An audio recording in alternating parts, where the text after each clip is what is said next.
ఇక Rakul Preet Singh own brother అండి. ఆయనేమో డ్రగ్ దాంట్లో ఏదో ఇన్వాల్వ్ అయ్యారు. ఆయన అన్నారు. అది ఎలాగే సార్ ఇప్పుడు మనం రోజు పేపర్‌లో చూస్తున్నాం. రకుల్ ప్రీత్ సింగ్ అనేది ఒక ఫేమస్ హీరోయిన్. ఇటువంటి వాళ్ళు జాగ్రత్తగా ఎందుకుంటారు సార్? నాకదే డౌటు. చూడండి, మనకు ఈ మాదక ద్రవ్యాలని గురించి అనేక సార్లు మనం చర్చించాం. నేను ఆ విషయం మీద మీడియాలో చాలా సార్లు మాట్లాడటం జరిగింది. మాదక ద్రవ్యాలకి కేవలం ఫిల్మ్ స్టార్సే కాదు, ఇండస్ట్రీస్, వాళ్ళ పిల్లలు, పలుకుబడి ఉన్నవాళ్ళు, డబ్బులు బాగా ఉన్నవాళ్ళు, హై లైఫ్ స్టైల్ ఆర్డర్కి అలవాడిన వాళ్ళు, తర్వాత బ్రోకన్ పేరెంట్స్లకు పుట్టిన పిల్లలు, వాళ్ళ దాంపత్య జీవితాలు, ఫ్యామిలీ టైప్స్ బాగలేకపోయినా కూడా ఇలాంటి children of the broken homes వాళ్ళందరూ కూడా ఇలాంటి వ్యసనాలకి గురవుతున్నారు. కాబట్టి ఈ సినిమా వాళ్ళలో మాదక ద్రవ్యాలు సేవించడం అది ఒక పరిపాటిగా మారిపోయింది. ఎందుకు? వాళ్ళు మేము విచారించినప్పుడు కూడా ఏమో తెలిసింది, వాళ్ళు ఒప్పుకున్నారు. ఏమండి, ఈ కారణాలు చేయటం మాకు కావాలి, మాదక ద్రవ్యాలు సేవించక తప్పదు, మేము దానికి బానిసలేమైపోయాం. ఎందుచేత మాది గ్లామర్ వరల్డ్, చాలా ఛాలెంజ్లో పనిచేస్తాం, కాంపిటేటివ్గా ఉంటుంది, ఈ గ్లామర్ ఎల్లప్పుడూ ఉండదు. కాబట్టి ఆ కిక్ కావాలా, we need that support from మాదక ద్రవ్యాలు. మాదక ద్రవ్యాలు తీసుకోవడం ద్వారా మనకి ఎక్కడ లేని కాన్ఫిడెన్స్ పెరుగుతుంది, మా కరేజ్ వస్తుంది, మా ఫేస్లో ఎనలేని గ్లో వస్తుందని వాళ్ళకు అదొక దురభిప్రాయం. మరి పాత వాళ్ళందరూ ఎలా సూపర్ పాత ఆర్టిస్టులు తీసుకునే వాళ్ళు, కానీ పాత ఆర్టిస్టులు లిక్కర్ కు బానిసలు అయ్యేవారు మనం చూసాం. అందరూ కాకపోయేది, మేబీ ఎక్సెప్షన్స్ మేబీ దే. కానీ మాదక ద్రవ్యాలు ఇది పరిపాటి పోవటం ద్వారా ఇంకోటి ఏంటంటే, ఇందులో ప్రధాన సమస్య ఏంటంటే, మాదక ద్రవ్యాలు విచ్చలవిడిగా ఇరు రాష్ట్రాల్లో అందుబాటులో ఉండే విషయాన్ని మీడియా ద్వారా మనకు తెలుస్తుంది. ప్రతి నెల 2-3 కేసులు వెలుగులో వస్తున్నాయి. గాంజాయి పట్టివేతో, లేకపోతే కొకేనో, లేకపోతే హీరోయిన్, హషీషో, లేకపోతే MDMA. మాదక ద్రవ్యాలు సేవించడం అంత సునాయాసం విషయం కాదు, ఎందుకంటే అది డబ్బుతో కూడింది. ఇవాళ కొన్ని డ్రగ్స్ ఆర్ సో ఎక్స్పెన్సివ్. ఇవన్నీ ఎలాగా అందుబాటులో వస్తుంది? డార్క్ నెట్ ద్వారా. అది వాళ్ళ సోషల్ నెట్వర్క్ ఎంత చాటుచక్యంగా పనిచేస్తుందంటే, అక్కడ ప్రొడక్ట్ సరఫరా చేసేవాళ్ళు, పెడ్లర్స్, మిడిల్ మెన్ అందరూ ఉంటారు ఇందులో. ఆయన కన్స్యూమర్ ఉన్నాడు. కన్స్యూమర్ దానికి బానిసలు అయ్యాక వాడు ఏదో రకంగా ఆ మాదక ద్రవ్యానికి అలవాటు పడినోడు ఏదో రకంగా దాన్ని సేవించాలి, అవసరమైతే ఎలాంటి నేరాలైనా చేయటానికి సిద్ధపడాడు. మేము చూసాం ఇప్పుడు చాలా సందర్భాల్లో మంచి కుటుంబాల్లో పుట్టిన పిల్లలు దీనికి బాధితులు అయిన తర్వాత అనేకమైన అంటే అన్ఎథికల్ మీన్స్ కి వాళ్ళు లోనై దొంగతనం చేయటము, లేకపోతే కొన్ని సందర్భాల్లో వ్యభిచారం కూడా చేస్తున్నారు. అంటే దాని బానిసలైన కానీ వినని నేరాలు ప్రాక్టీసెస్ కు చేసుకుంటున్నారు మంచి ఫ్యామిలీస్ వాళ్ళు. దీనికి ప్రధాన కారణం ఏంటంటే, తల్లిదండ్రులు వాళ్ళు ఎక్కువ సమయం కేటాయించలేకపోతున్నారు వాళ్ళ పిల్లలకి. వాళ్ళ పిల్లోడు యొక్క ఆ మాదక ద్రవ్యాలకు అలవాటు పడిన పిల్లోడు వాళ్ళ ప్రవర్తనశీలి ఏ రకంగా ఉంది, క్రమేపీ మారుతుంది అని గమనించలేకపోతున్నారు. వాళ్ళ జీవితంలో వాళ్ళు బిజీగా ఉన్నారు. కాబట్టి ఇది జరుగుతుంది. తర్వాత వీళ్ళు పట్టుబడిన తర్వాత వాళ్ళు డి అడిక్షన్ వాళ్ళకి చూపారు. వాళ్ళు టోటల్ గా మిస్ఫిట్ అవుతారు సొసైటీలో. ఇక్కడ మీరు అడిగారు ఫిల్మ్ స్టార్స్ ఎందుకు దీనికి అలవాటు అవుతాయి. ఈ కారణం చేతనే వాళ్ళకి అది కావాలా. తర్వాత ఇప్పుడు మరి వాళ్ళకు ఎంత బానిసలారంటే, ఎంతైనా దూరం పోయి ఈ రేవ్ పార్టీస్ అనండి, మిడిల్ మెన్ అని, ఇప్పుడు నైజీరియన్స్ ని పట్టుబడ్డారు. వాళ్ళు they are the important peddlers. కానీ ఈ పెడ్లింగ్ అనేది మనకు చాలా సందర్భాల్లో ఇన్వెస్టిగేషన్ ఏజెన్సీస్ కు, ఎన్ఫోర్స్మెంట్ ఏజెన్సీస్ కూడా అంతు చెక్కని విధంగా వాళ్ళు మారుతుంటారు. గతంలో అనేక ప్రభుత్వాలు మేము ఉక్కుపాదం పెట్టాము, సిబ్బందిని నియమించాము, ఉన్నా కూడా ఎందుకు దంతులు వస్తున్నాయి? భారీ ఎత్తున మాదక ద్రవ్యాలు ఎందుకు పట్టుబడుతుంది, ఎందుకు విక్రయాలు జరుగుతుంది? దీని మీద మనం ఫోకస్ చేయాలి. దీనికి కారకులు సిస్టమ్ వైఫే కాదా, అందరూ కారకులే.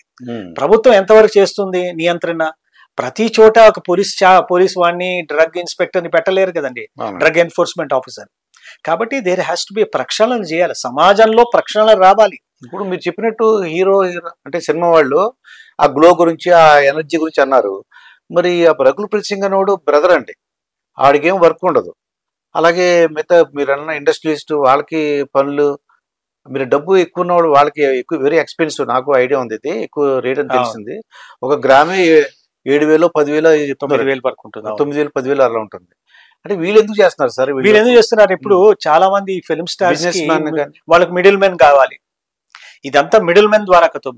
చాలా సమీపంగా ఎవరున్నారు? సొంత తమ్ముడే, సొంత బంధువులే.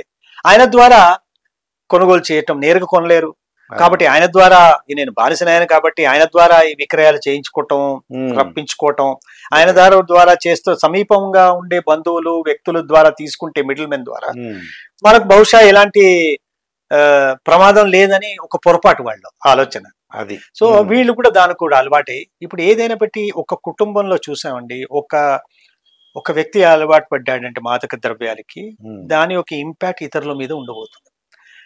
ఎక్కువగా మనం చూసేది ఏంటంటే పియర్ ప్రెషర్ వల్ల, వాళ్ళ గ్రూప్ లో ఉన్న వాళ్ళ వ్యక్తుల ద్వారా, ఒకరి ద్వారా ఇంకోటి ద్వారా ఇది కొనసాగుతూ వస్తుంది. సో అదే విధంగా ఫ్యామిలీలో కూడా నడుస్తుంది. మనం చాలా చూసాం. ఇది రకుల్ ప్రీత్ వాళ్ళ అన్నయ్య ఇందులో ఇన్వాల్వ్ కాదు, బ్రదరే కాదు, ఇంకా ఇతర ఫిల్మ్ స్టార్స్ కూడా మనం బాంబేలో చూసాం. ఏ రకంగా ఫిల్మ్ స్టార్స్ కు చెందిన బాయ్ ఫ్రెండ్స్, గర్ల్ ఫ్రెండ్స్, వాళ్ళ సమీప బంధువులు కూడా ఇన్వాల్వ్ ఉన్నారు.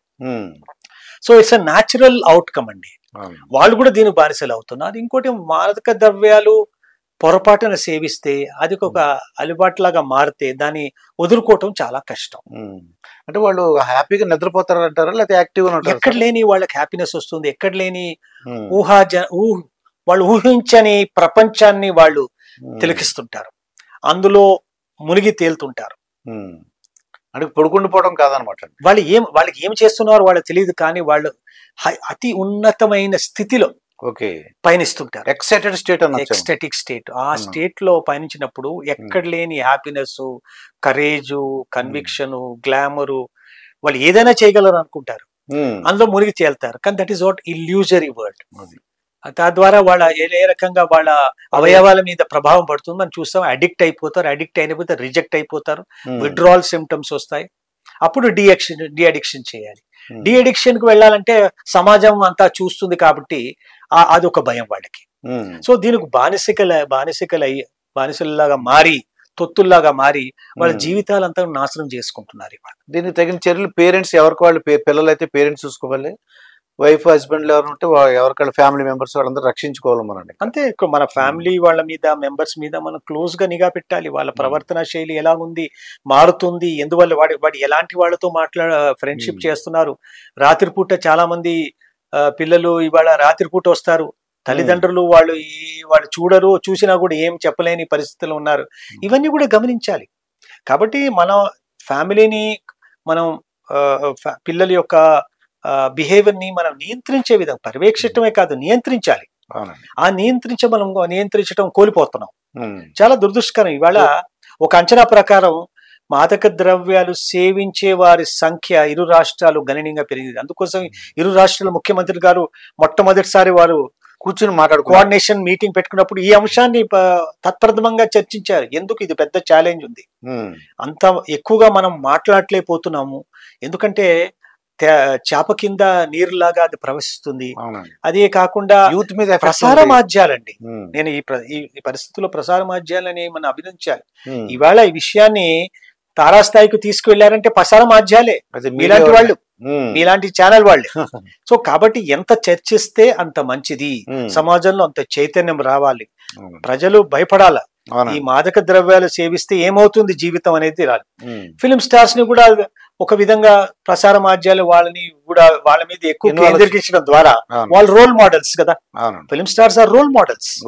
మరి ఆ రోల్ మోడల్స్ ను వాడు చేసిన ప్రవర్తనని అందరు కూడా అనుసరిస్తారు. కాబట్టి ఈ రోల్ మోడల్ సరైన వాడు కాదు, ఇలాంటి దురలవాట్లు ఉన్నాయి, సో వాడి మీద చర్య తీసుకోవాలి. ప్రసార మాధ్యాలు ఎక్కువగా ఫిలిం స్టార్స్ ని ఎక్కువగా చూపించారు. చాలా మంది అంటారు టీఆర్పీ రేటింగ్స్ కోసం చూసారని. కాదు, టీఆర్పీ రేటింగ్ ఒక అంశం అయితే వాస్తవంగా వీళ్ళు రోల్ మోడల్స్ కాబట్టి వీళ్ళు రోల్ మోడల్స్ వాళ్ళ ప్రవర్తన ఎలా ఉండాలి, ఆదర్శంగా ఉండాలి.